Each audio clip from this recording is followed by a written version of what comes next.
Hello, everyone. Welcome to the town hall. We are just kicking this off. Give people just a minute or two to join. I think the number is still climbing. So let's get this started. Welcome, everyone, to the Duck Depot Expansion Town Hall. This is the first of two town halls we'll do about this new system. I'm Greg Shabram. I am the Chief Procurement Officer and disembodied voice speaking over this PowerPoint. It's my first time using this function on Teams, so bear with me. It seems like it's working though. And also presenting is Eddie Roberts. Eddie, if you want to say hi. Hi, everyone. Yep, Eddie Roberts, Director of Financial Services at the Business Affairs Office. Yep, good to be here.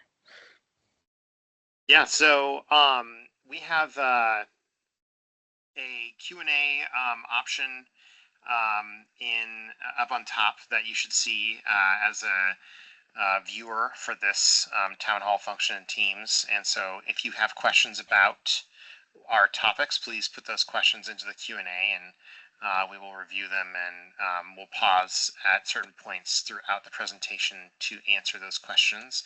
And then we will have some time at the end of the presentation. This is not a full hour presentation, so we'll have some time to answer questions at that point as well. But the mechanism is through the Q&A, since the viewers are not able to participate by talking in this style of Teams meeting. With that, let's jump into the presentation. So why are we here? We are here to talk to you about the new Duck Depot system. And so we're going to go through what that is, who's impacted, some sort of backstory and history on how we got to where we are now. We'll talk through what we expect to be the benefits of this new system. We will talk through the roles and responsibilities and who is going to be doing what, a quick understanding of the business process. We'll talk through our timeline, our implementation timeline, what training options are available, and then we'll go through what is next in the system.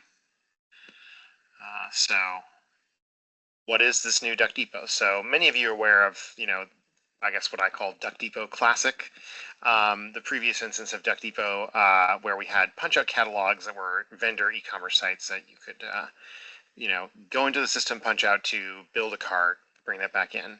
All that functionality is going to be still present in the new system. In addition to that, though, we are adding functionality to issue what we call non-catalog POs and process invoices to vendors. So those are two big new functions. You'll notice sort of an updated UI as well. One of the things we've done is that Duck Depot Classic was on a platform called Jagger, and we have moved to a new platform called Unimarket. There is a very, very robust banner integration with this new platform, and so all of the data that most of the data that we are entering in to Unimarket is flowing to Banner and from Banner. So there'll be a lot of great features related to that, including encumbrances from the purchase orders and directions to pay vendors. So the overall process, our expectation is that all the punch-out catalog transactions will happen in the system just like they did before, but now also all purchase orders that the UO issues will run through this new system. In addition to that, all invoices that are processed with vendors. Now, of course, there's other payments out there that will still be processed in Banner, but all invoices that are processed to pay vendors will also run through the system. So I think our hope is that will make you have one place where you're doing most of that business. The great thing about this system is that all of the approvals are tracked within the system, the budget approvals, any other approvals that are necessary for a transaction. So you will not need to enter things like the FOA text into banner when processing an invoice. The data about the invoice, especially if you've already issued a PO, will already be present in the system. And so you can, cross-reference that, or even in more robust integrations do what's called a three-way match, which is almost an automatic payment of an invoice. And we will get into the depths of that in our next town hall where we demo the system. Other thing to note is that the contracts PCS portal for contracts and RFPs and RFQs and other procurement activity and P-card actions will still be in place. So you still use that for those types of transactions. But if you're doing a PO, you'll do it within the new Unimarket system. And similarly, all the other functions that Business Affairs provides will still be through Banner or their other tools. But yeah, I think we'll go to the next slide, Eddie. So how did we get here? It's if you talk to me or know me, it's something that I've been pursuing at UVO for a very long time, and I could not be more excited actually to be finally doing this. What we're enabling now is, I think, what many and most R1 institutions around the country have had for a long time, which is a full procure-to-pay system, one system where the purchase order and the invoice are all issued and processed through one system. But we did a very robust process to select the configuration we have, right? So we started with an assessment with a consultant to figure out what our best next step would be. We did a full RFP with multiple vendors, many campus stakeholders participated in that RFP, and we saw lots of demonstrations. And we also, got funding from the BAG and other groups to purchase this item. And now we've been implementing this system since the spring. And so it's been a multi-year process.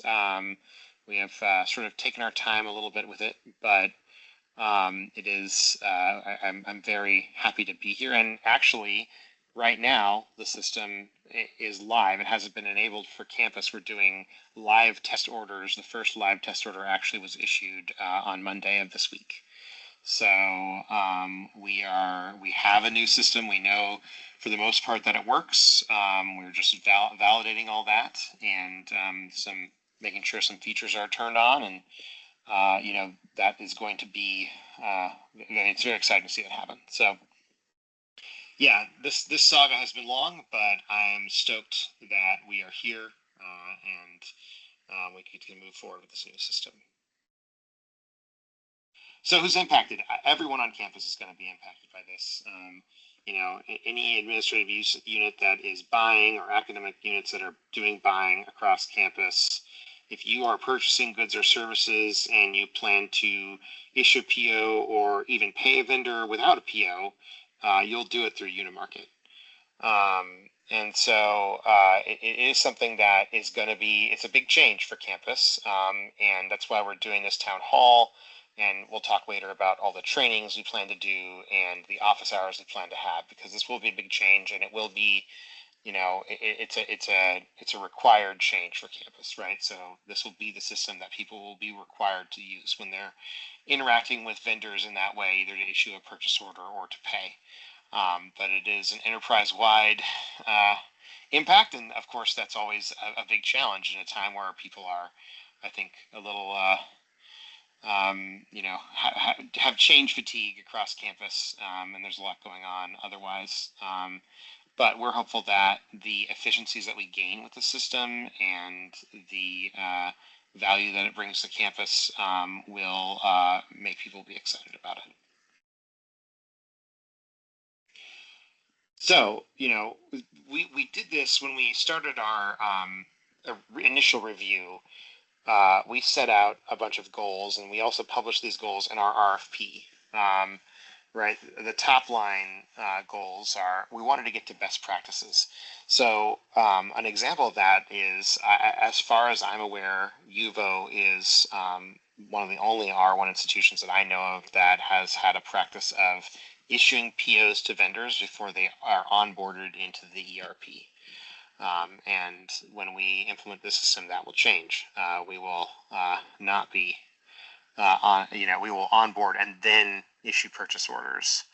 And so that's going to be a big change, but that's going to take us into best practices that are aligned with the other R1s out there that are doing our level of purchasing. We wanted to continue to use the punch out catalogs that we had been using before. That was a big part of our goals, and continue to, I think, lead in that space, which we had been previously. But then also bring that into a more compliant environment, right? So one of the other big changes is, and I'll talk about more of this in the end, but we won't be using Duck Depot cards to pay the punch out vendors. The other thing is that we wanted to have a broader view of all the transactions and a more centralized, not like from the function perspective, but a common system that we are all using to issue orders and invoices across campus. Like, and then before we had put out the forms, and people with L1 or L2 were issuing those forms for orders, but PCS didn't really have much visibility into those transactions. That will change with this new system. And there was a lot of variance unit to unit about how those transactions were processed. And that will also change with the system because everyone will come into using one system. I think there will be interesting choices about how individual units decide whether to receive like demand for transactions in the system or outside the system, and then have more, professional buyers enter the data into the system. That's a choice that folks will make, but we will have this centralized system. And again, like I mentioned before, it's all integrating with Banner. So, the vendor data comes from Banner into Unimarket. It's available there. If they're a vendor that we do business with regularly, they're going to be available to receive a PO. And then once we issue that PO, and then or receive the product and issue the invoice, then the system is going to push that data back to Banner to instruct payment. The thing that will happen for every PO that's issued will be an encumbrance on the index that you note you would like to charge. I think the other thing we wanted to do was increase efficiencies. I think where we'll see a lot of efficiency gains, one, it'll be in the PO process because you're not using a paper PO and manually entering fields, but instead using sort of pre-designated fields and line items. There'll be less formatting, and the fewer opportunities for errors. You don't really have to enter all sorts of address data when you're filling out the PO because it's already pre-populated based on where you'd like things delivered, or the vendor data. And so I think that PO data entry will reduce. I think it'll also give folks a lot more visibility into all of the master contracts we have available out there for vendors that are not on PunchOut, because we will make that available, and there will be a section for that in the system for people to search. And then on the invoice side, there's a lot of efficiency gains to be had, because for vendors that are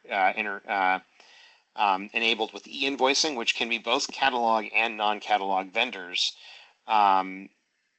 the system can do what's called a three-way match, which means that the only action, the three ways are the PO, the receipt, and the invoice are all aligned within tolerances. And so if that's enabled and the vendor invoice is aligned with the PO within tolerances, the only action the unit has to take to issue the invoice is indicating that the goods have been received in the system.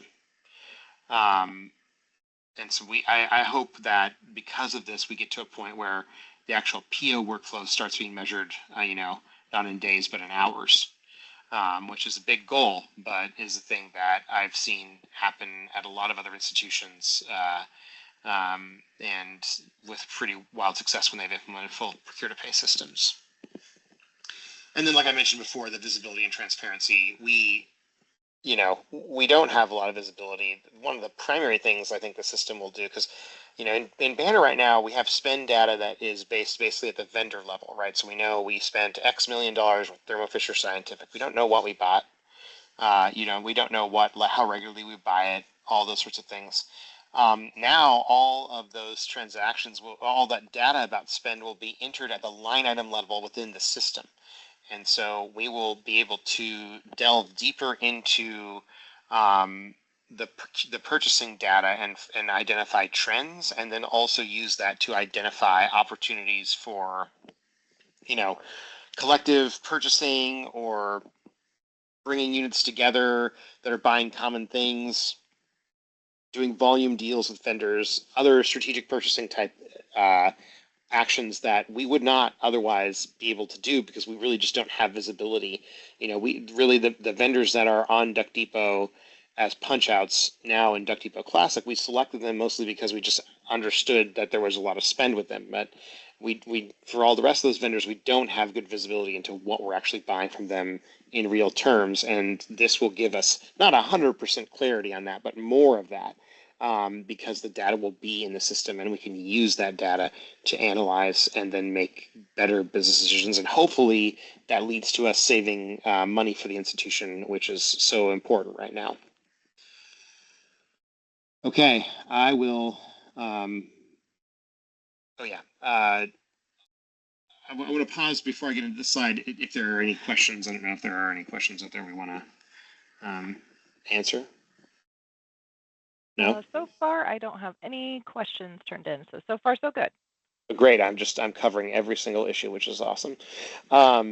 Okay, so expansion benefits, right? So we talked about this a little bit before, but one of the big benefits is improved visibility, right? So both we and you as the user will have the capacity to see all your transactions, search them within the system based on buyer, based on org, all sorts of things like that. Get that line item detail about what you purchased, track where things are, have things been received from this vendor or not. And it's a real-time integration with Banner. It has all the FOPA elements. And so, that's really going to lead to more data in Banner from people that are managing budgets that is more real time. It's also one of the big things is automated workflows. And honestly, the way we have the system built now, workflows are driven by both, accounting elements, FOPL elements like index or org, and also driven by the questions we ask in these justification sections. So, we have a pretty comprehensive regime for that routing built in the system, and I think it works really well. And then you also can see exactly who you're waiting for approval from. Every transaction will go to a budget authority for approval as part of the workflow. And that doesn't need, Eddie has worked with a lot of units across campus to identify who those appropriate budget authorities or finance leaders are. It's not going to be super granular, but it will be, at the org 5 level management. And so, we ensure that there's a separation of duties from the purchasing authority and the buying authority, and then the budget authority for each transaction. And the other thing is that, we'll have, it's kind of, it's going to make the L1 process a lot easier because it's going to be, I think, clear for L1s what they can and can't do, and the system will sort of not let you do what you can't do.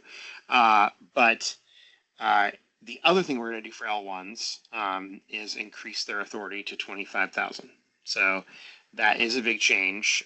We just changed things a little bit ago in the PCS policies in 23 and 24.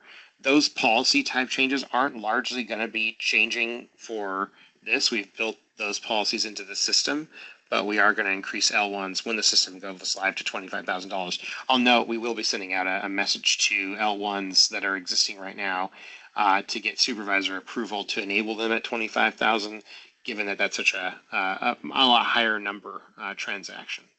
But our hope is that, as shared services have become more common around campus, the folks that are exercising L1 within the system really are getting to a point where they're specializing for the most part in that type of activity. And then they're able to, learn and develop a more robust understanding of the process and be sort of experts in that process. Yeah, with that, I will pass it on to Eddie to take it from here. Thank you, Greg. Yes, so looking at the invoicing process, I think Greg mentioned a lot of this already, that there's a lot of change. So instead of needing to enter those invoices into Banner, where you have to put in the FOA text of who those approvals are, referencing the PCS contracts and all of that, it shifts to really having that level of detail already part of that purchase order, or at least the authority routing and the approvals that occur will exist within Unimarket itself. So there's not a need for that. So the invoicing process, and there's a couple ways that will end up happening, but largely, you have to put in the invoice. If it matches the PO, it's okay. If it was on a transaction that didn't require a PO, you could still enter that invoice first, and it will then shift over to routing through those approval workflows. So there's a couple ways that invoices get processed. And then also to Greg's point on the vendor process, right? We will require vendor onboarding before you can put an invoice into the system if you don't have a PO, or before you can put the PO in the system. So there's a couple things that we're working through right now that will be initially ready at go live. We'll have some improvements to our vendor onboarding form, just the details that are needed in order to onboard a vendor.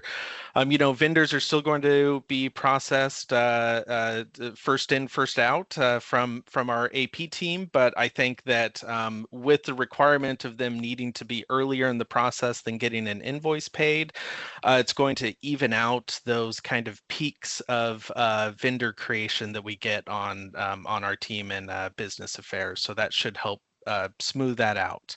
And then future state, starting in around February of next year, we're working with another company to provide some vendor onboarding streamlining, where the vendors will be able to enter some of their own information into this system, and it will assist with that vendor onboarding.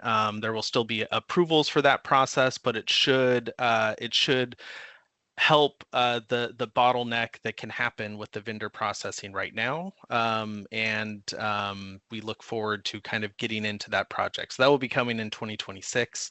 Additionally, we're working with another partner called Candex that should help if we have these one-time payments to vendors that need to be made. It's, we have a speaker coming or something of that nature where we expect it's just going to be a one-time process.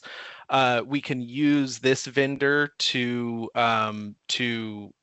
essentially the payment and the vendor setup happens through Candex and not through the U of O. So the vendor isn't actually onboarded at the U of O.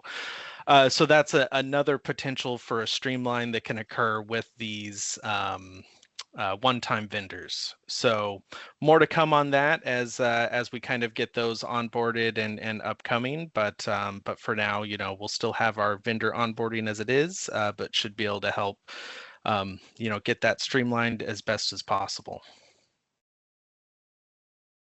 All right. Eddie, just a Yes. quick jump in here. Becky did have a question. Is this intended to replace direct invoice processing in FAIINVE, or is this streamlining the Duck Depot processing, not replacing Banner invoicing, which I think you talked about a little bit in that last slide, but right. Just wanted to So if we are paying a third-party vendor, we should be doing the invoicing through this new Duck Depot. If we are paying employees for expense reimbursements, students for expense reimbursements, those types of activities, really any payments that are happening to employees or students, that will not go through Duck Depot. If there's questions on certain types of transactions that you're doing on a regular basis on whether that should or should not, you can reach out to us and we can help with that determination.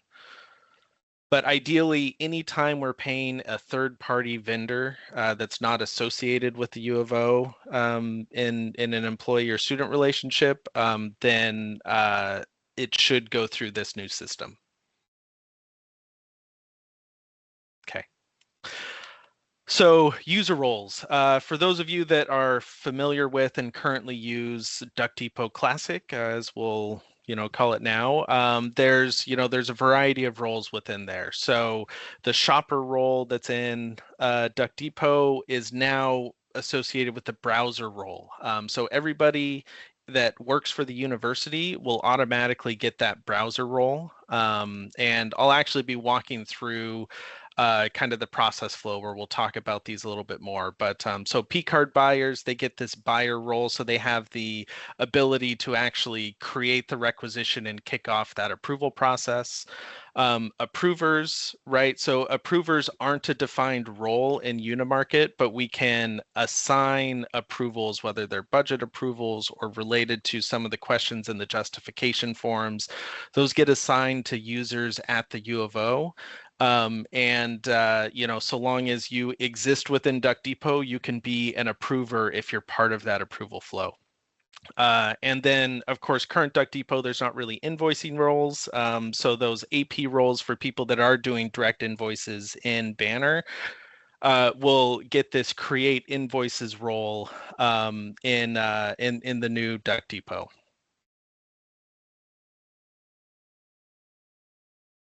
Okay. So the business process. So the way that this would work is, faculty and staff, they identify something that they need to purchase, whether it's a good or a service. It could be either of those. They can either act as a browser because all faculty and staff will have that browser role initially. So they can actually fill out their own shopping cart if they want to, or if they have somebody within their group that would be designated to kind of fill out those shopping carts, they can do that. So they would fill out their shopping cart, identify what they need, who the vendor is. That's really the information that's needed. You don't need account codes. You don't need anything like that. And you would assign that cart to your group's buyers. So you have to select who the buyer would be. The buyer will then work on that assigned cart, right? They'll create the requisition. So when they create the requisition, they're going to be putting in the index, the account information, filling out that justification form. So all of those steps can be done by the browser, but don't have to be done by the browser. So if the browser doesn't know what what that particular information is, the buyer will fill that out and submit it, and that will then kick off the approval flows. So we would have budget approvals. If it's a grant related index, it will potentially go for SPS related approvals. Certain account codes, if they're fixed assets, they might come through the business affairs office on the property control team. Or if it's a high dollar amount that's outside of that $25,000, it might flow. It will flow through PCS to get that approval. Once the approvals are done, the purchase order itself is created, and that will be sent to the supplier. And the supplier will then, have that, essentially that agreement for what what service or goods they're creating, and how much the dollar amount for those goods or services. Once that service is done or those goods are received, either the browser who created the original order or any of the buyers within their group can perform that goods receipt. So the goods receipt is just that verification that the service was actually done and the goods were received. Once the invoice comes in, or similarly, if it's on one of those personal service contract, maybe there's not a physical invoice received from the vendor, but whatever document we would normally be entering into Banner at that point will instead be entered into Unimarket. So the invoice entry will just match whatever the vendor is sending, and that can get filled out, and that then goes into this next step, which is the three-way match. So Greg referenced this. That three-way match is looking for having the amount be the same as the approved PO amount, the goods receipts, quantity or amount, and the invoice amount. So if all three of those match, then the invoice is accepted and it is sent into Banner and will bypass any of those other queues that we have within Banner because all of those approvals are happening on the Unimarket side. So it will be ready for payment and will pay, before the due date for that invoice. If an invoice is outside of that three-way match tolerance, then it will kick back off some additional approvals. It will go back to the buyer to confirm, is this an invoice that we want to put in? Or do we want to go back to the vendor and say, hey, vendor, this amount wasn't what we agreed upon in the PO. Can you send us an invoice that's accurate? Or if they say, yes, we went over what we were expecting on the PO, we do need to pay this invoice, then it'll get kicked off and it will get the budget approver and some of those other approvals that might come up will further approve that invoice before the payment is made. So given that if there is not an invoice approval that's needed or the three-way match occurs, once either of those happen and the invoice goes into Banner, the payment will still be made on that invoice through Banner through our normal payment runs. So no real change to the payment side itself.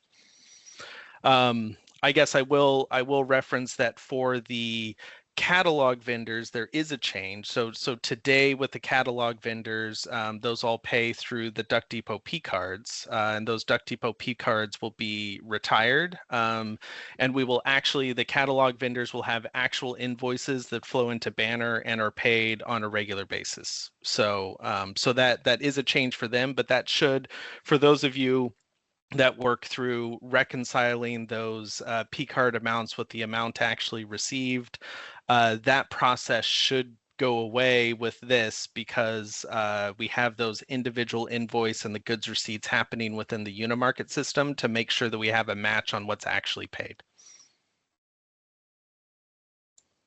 Okay.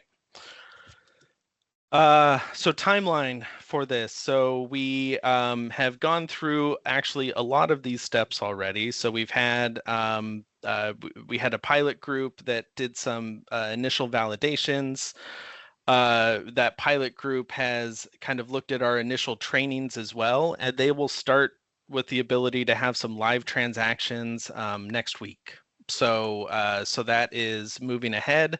We are now in our campus town hall sessions. There will be one more session later this month that will do an actual demo of the system. Additionally, with some of the feedback on the training, we'll have campus training that's available that will be coming up. And then once we do go live for full campus, we'll have support sessions and office hours that are available to help with any issues that people are coming up with while navigating a new system. And then as stated, later in spring term, probably around February, actually, we'll be starting our vendor onboarding. That will go live a few months after that. It should be ready to go, but we'll be working through that. Okay, and as Greg mentioned, the end of this year, the Duck Depot Classic will sunset and that will no longer be available. So all of those catalog purchases will be shifted into this new Duck Depot system. Okay, Eddie, I just had a couple of questions that I am going to post here. So one of them was questions about that the dollar amount will be known at the PO created step. So I think that was one slide back we were talking about. Right. So when the PO was created.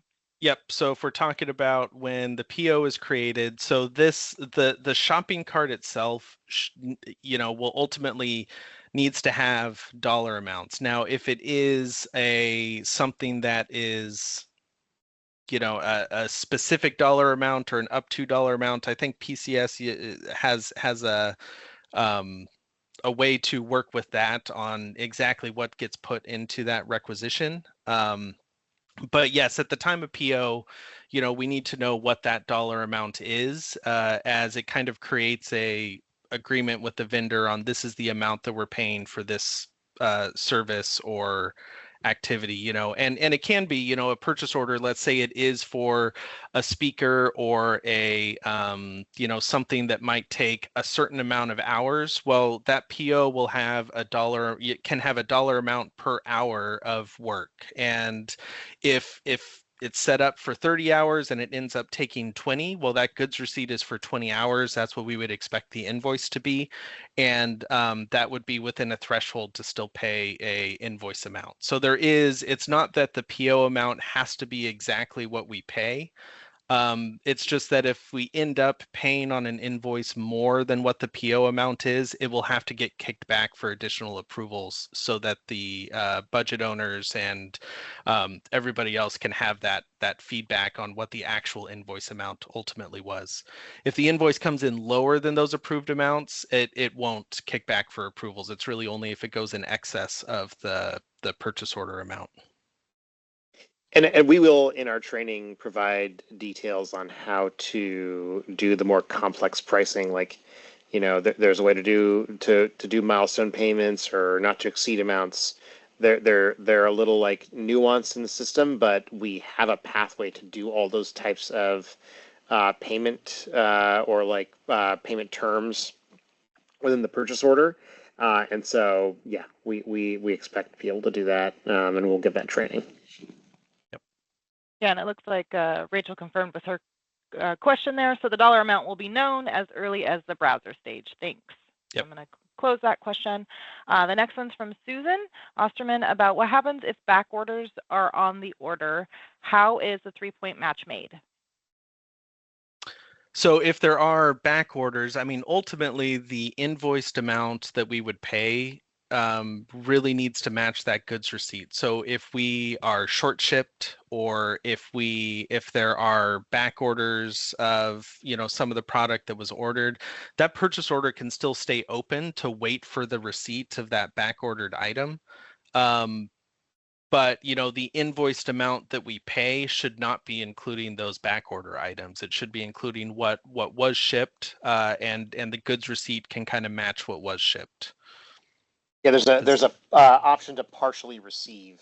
Yep. And so if you depending on what type of invoice you have, e-invoice or just a regular invoice, if you have an invoice that is for that portion and you indicate in the system that you've received the items, and it really is at the item level, then you will be able to pay for those items you've received, but you won't pay the things that have not been received yet, and you can wait until they are received for them to go out, for that payment to go out the door. Okay, perfect. Thank you for that. And then another question is about how will returns and credits be handled? Mm-hmm. How will the encumbered POs be closed out once all invoices are paid, assuming there's a leftover balance on the PO? Yep. So if there is a leftover balance on the PO, there's one step that's important in the invoicing process, which there's like essentially a checkbox to say this is the final invoice. And when you say this is the final invoice, that will close out the remaining encumbrance on the purchase order, and we'll just have that kind of final invoice as the expense amount that shows up. So and sorry, Christy, can you remind me the first questions on there? I know I jumped to the last one. Yeah, no problem. How will returns or credits be handled in the new system? Yep. So so there's that will be included in the training that we have. So the POs stay open for 30 days within the system, and we should be able to process credit notes within those 30 days. So if there is a return that happens within that time period on the purchase order, we should still be able to process a credit note through the Duck Depot system. If it's past that, then we will need to process those in Banner. So there will be instances where credit notes will need to be processed in Banner itself. Hopefully, in most cases, we can still process them within Unimarket, but it's I think it will depend on the case, but we'll make sure that that's included in the trainings that we have. Thanks, Eddie. And then there was just one more from Susan regarding if we order from a company that charges your P card up front, how will the back orders be handled? So let's think about this. So if you are making a purchase through the P card, like through a department P card, not the Duck Depot P card, then that's still just going to follow the P card process through Concur. If we're talking about the catalog vendors where right now catalog vendors P card is charged up front, that's not going to happen anymore. So we will not be paying the catalog vendors until a goods receipt is processed.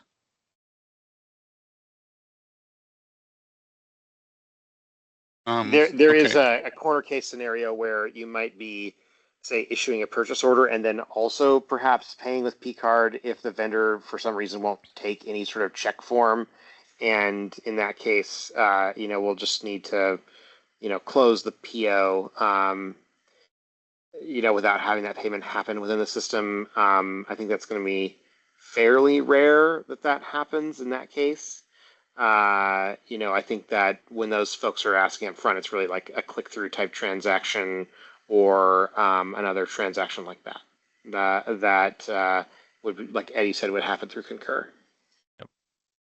So, Greg, we have a question from Carmela that I will publish here, but let me read it here. It's my understanding is that L1CA and L2CAs can sign template contracts up to their dollar value at the department level. They will be paid through Unimarket as non-catalog orders. Question, does L1CA increase to 25,000 allow them to sign PSC template contracts to the department? Like L2CAs, at this time, L1CAs cannot do PSC. So does this increase just raise their PO limit, or does it also allow PSC for L1CA as well? So if I'm going to publish that if you need to read it, but no, that makes sense. The L1CA authority will only occur within Unimarket. So L1CAs will not get the authority to do PSCs, but they will be able to do. They could issue POs for services within Unimarket, right? And in fact, that is encouraged. So there are instances at the unit level under 25,000 where a PSC is probably still appropriate. I don't mean to pick on them, but the Bach Festival music players, for instance, is a great example of this. And we'll work with you to try to see whether, if you have a services PO that you think is on the cusp or, should be on a PSC, we can look into that and have those discussions. But the L1CA authority will be limited to actions within Duck Depot, that is issuing POs, approving direct pay of invoices under $10,000 for low-risk activities, just as the policy says now, but it's going to go up to $25,000. L1CAs will also have still have the ability to do click-throughs outside of the system with P-card if they have that P-card user authority as well. And so that is another, that is the one caveat that exists today that will still remain outside the system because we can't really bring in that click-through transaction into the system, in that way. So that will still be something that L2 or L1CAs can do outside of the system. But otherwise, everything else will be, and any of those other templates that PCS publishes will only be processed by L2CAs. Thank you. We have a couple more questions, but I think we might need to make it through a few more slides. And I have these questions queued up whenever we get to the end there. Yep, I think we just have 2 more slides. So training, we've talked a bit about training. So once once we get those onboarded, there will be self-service training for basically how to use the system. So a lot of those, there's walkthrough videos on the different steps involved with it, creating the invoices, the requisitions, all of that will be kind of self-service. There will also still be trainings related to policy. So business affairs will still have a invoice training that will talk about kind of that invoice policy. But ultimately, I think it will be a bit shorter than what we have now, since it's especially with the Unimarket items, it's less banner heavy. But we will still have banner invoice training as well, because we still have those expense reimbursements and kind of the other fewer types of transactions that will flow through banner itself. And as stated, we will be hosting office hours once we do go live. So we'll have the ability for people to just jump in as needed if there's questions, and we can then help you through that.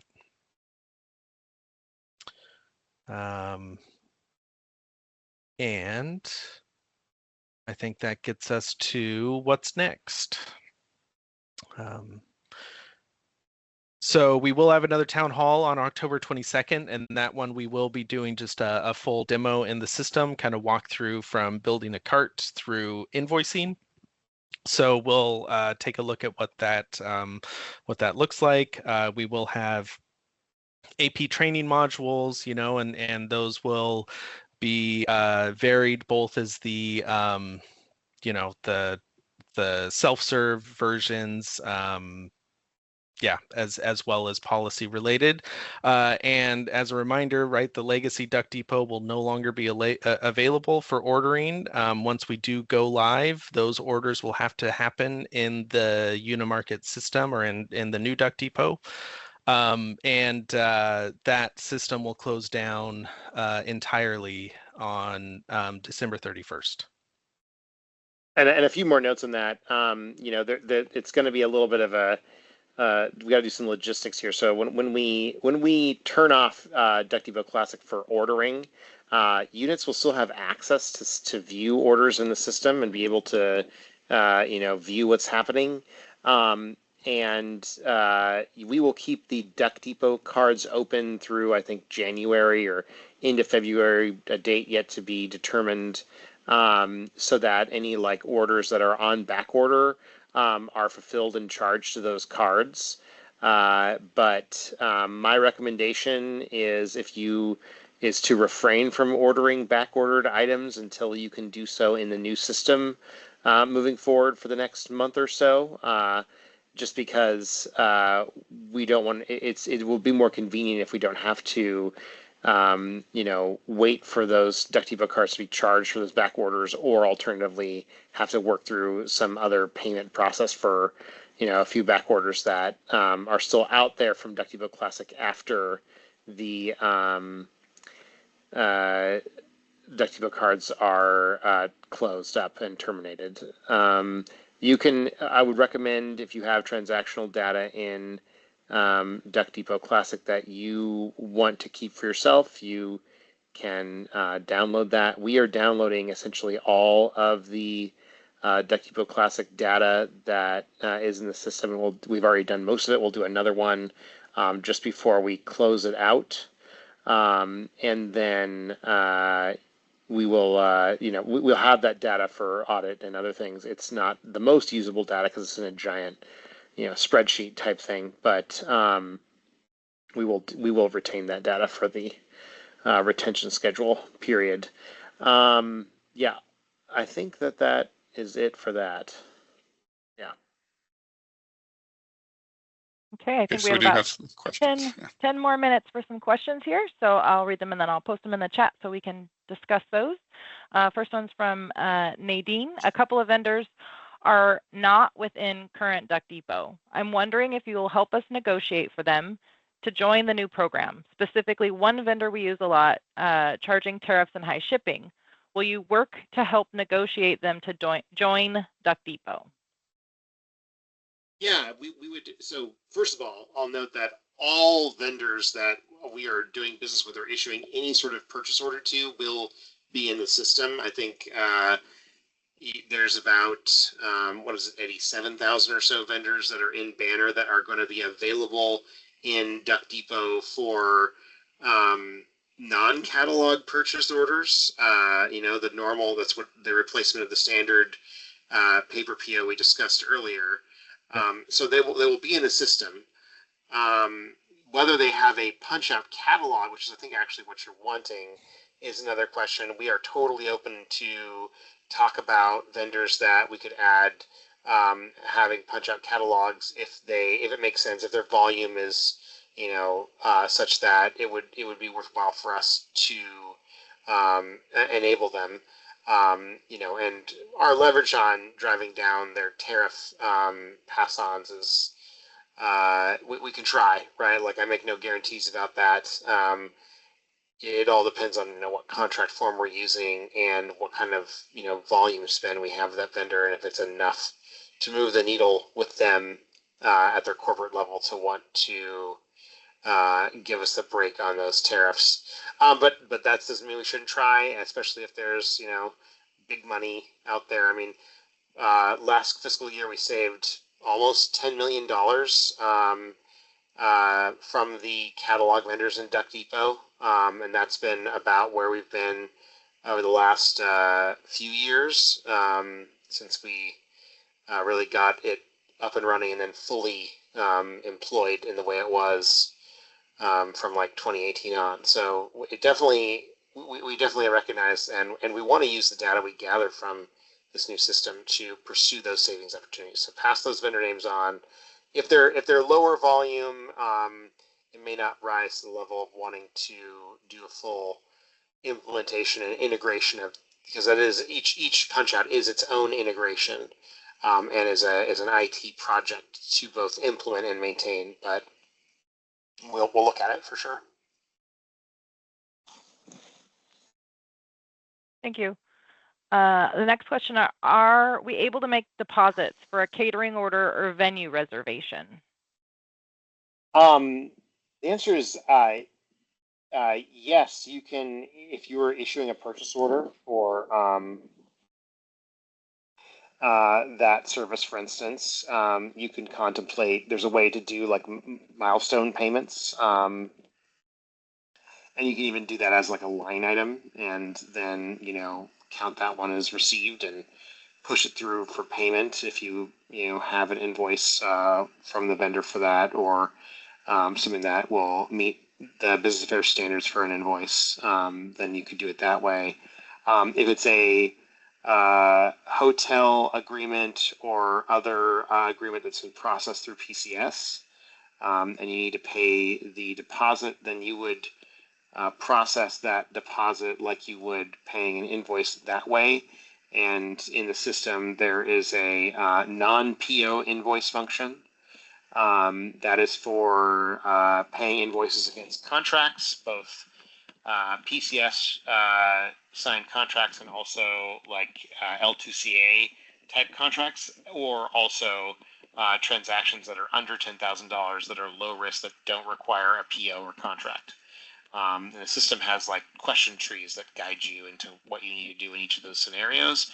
That will then, based on your answers, route those transactions to the appropriate approvers for approval.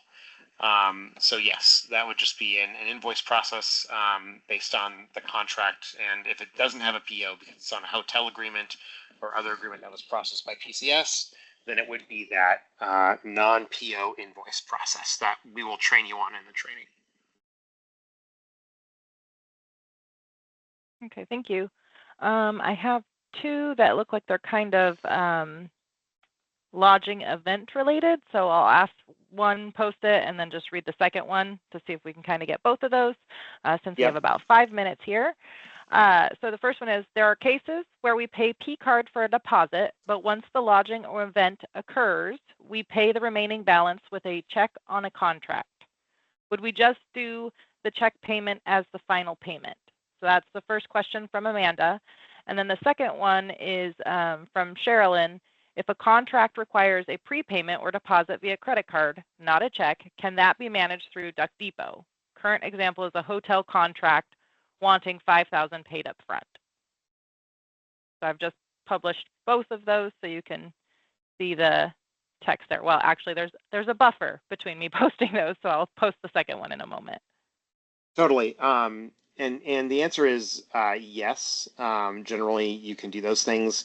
If you are using the P card to pay on a contract like you normally would, then when you process invoice against that contract, right, you would only process the invoice for the amount that you're paying via check. So you would, again, that non-PO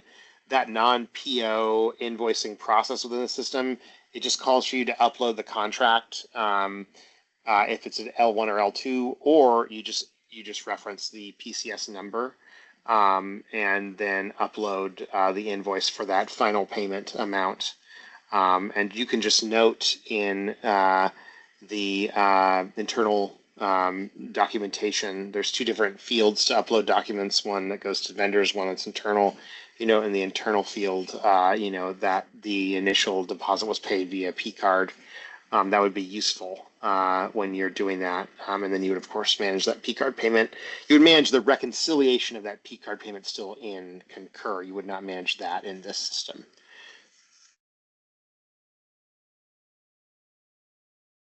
Thank you. I think that answers both those questions, yes. Yeah, I think the other one might have gotten withdrawn. It didn't let me post it, so sorry about that.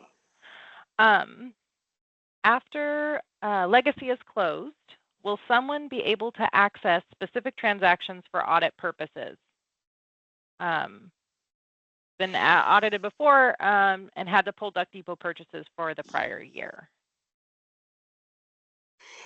Yes, the answer is yes. We will have a big giant document of all of those purchases. It's not going to be the prettiest document on earth, but we will be able to search that data for those audits. Thank you. And then do the units or departments need to work with the vendors to get them on SUA payments for vendors who do not want paper checks? Or will that be done on Duck Depot side of things? Eddie, do you want to take that one? Yeah, so we will still be working with, I think that the determination on whether departments or the AP or kind of Duck Depot related teams would work on that. That might change in this second phase with the vendor onboarding tool. So we're really, I think, going to address that more then. It is right now things are going to work the same way as far as vendor onboarding goes. So I don't have an answer for that yet, but I think as we work through what the process looks like with the vendor onboarding tool, that might change. So I'm also, having some discussions related to payment methods that will again, nothing to state right now, but we're working on trying to make things as easy as possible. But right now, there's not a change to how that will work. Okay, and I think our last one in the last minute here is about Amazon. Will Amazon Business be included in the new system? I heard that there's a chance that it might not be.